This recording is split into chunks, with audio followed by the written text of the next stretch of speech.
Okay, so this is how you make a story map, an interactive map made by Night Lab, the same people who make Night Lab Timeline. First of all, if you Google story map, I had trouble finding it in the first page of Google. You'll get something different altogether. I'm not sure what this is. It might be a good thing, it might not be, but I haven't tried it, and it might cost you money.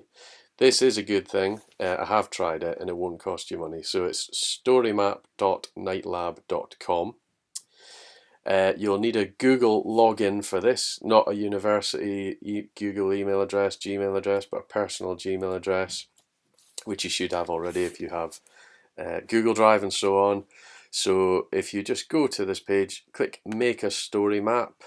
So just actually before I start, just to show you what a story map is, it's this kind of thing here. So you make slides and you plot those slides on the map. So and you flick through slide to slide, and on the right you have an image, you have a headline, you have some text, and on the left you can see where that thing is located geographically.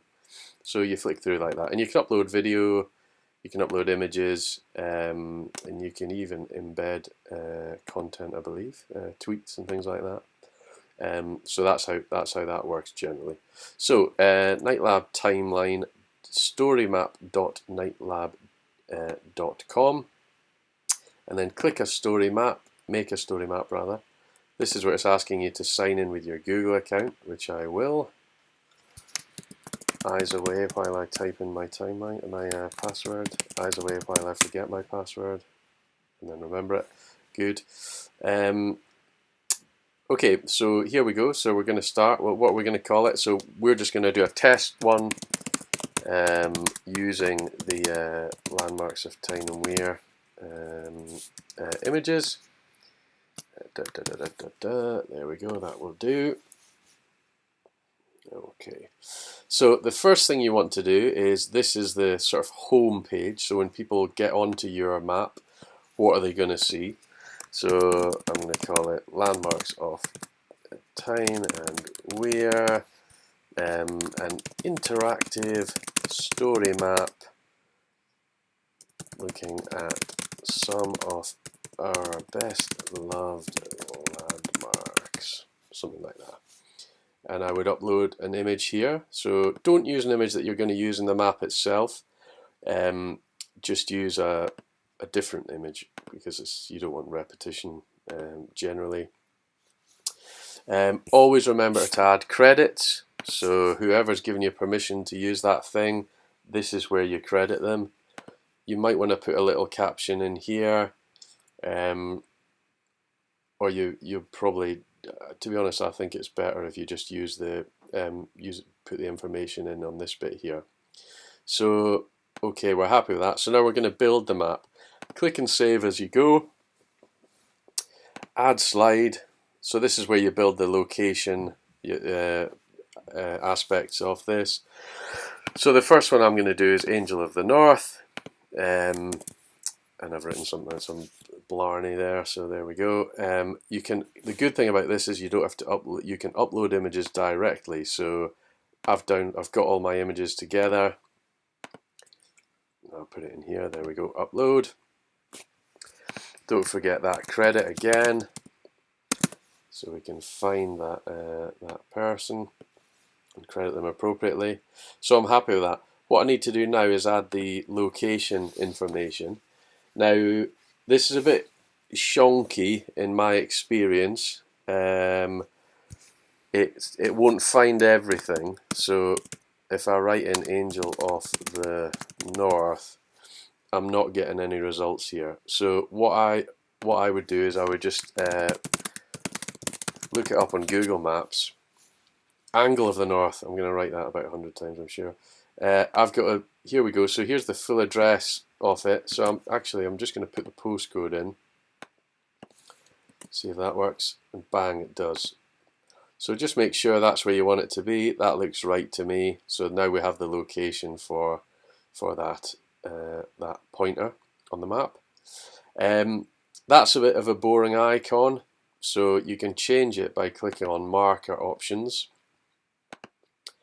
And I'm going to just do a little, yeah, I'm just going to do a little image, make the image smaller there. So I'm going to use that. That looks a bit nicer. You can add in stuff here as well. You can add in hyperlinks to things, which is always a good discipline so that people don't have to leave the map, Google something, and never come back again. So if you're talking about something that you think it needs a link in there, put that hyperlink in there. The default map, I think, is a little bit plain and a bit boring. But the good thing is there are different display options. So if you click on options, and where is it? This one, map type. So there's quite a few different things you can have here. So you can have watercolor, a standard sort of street map thing that's quite detailed. So think about what you want from this, what you want it to look like, and pick the one that kind of fits with your idea. That one looks good to me, so I'm just going to pick that one. OpenStreetMap standard, close. Okay, there we go. That one's quite useful, I think, because the map itself is quite detailed and it's quite colourful. So this looks pretty much like an Ordnance Survey map, which is really detailed. It's got footpaths and it's got forests and all sorts of stuff in it. So have a fiddle around with that. And that's basically it. So save as you go.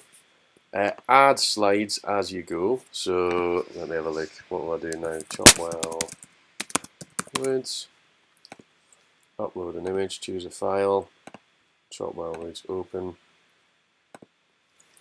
Credit in there. Again. Some lovely words. Remember, you're getting marks for your beautiful writing and thorough research here. So that's good. I'll just flick that one to the Chopwell Woods icon again. Okay, save. You can preview as you go. So just see how it works. This is how it's going to look eventually when it's embedded on your website or you've shared it on social media or whatever. And if there's something you're not happy with, tinker with it. You tinker with it now and it will display as you go. And that's essentially it. So carry on building until you're happy, then share. So if you're going to tweet it out automatically from here, put what you want the tweet to say or the Facebook post to say, and so on. And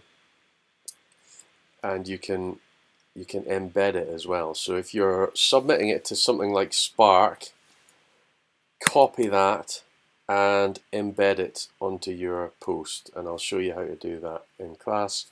You might be used to it by now anyway, but that will put it into the story so it appears within the story, so people don't have to click out and look at it on a different page, so they stay on Spark, which is good practice. So that's essentially it. Good luck.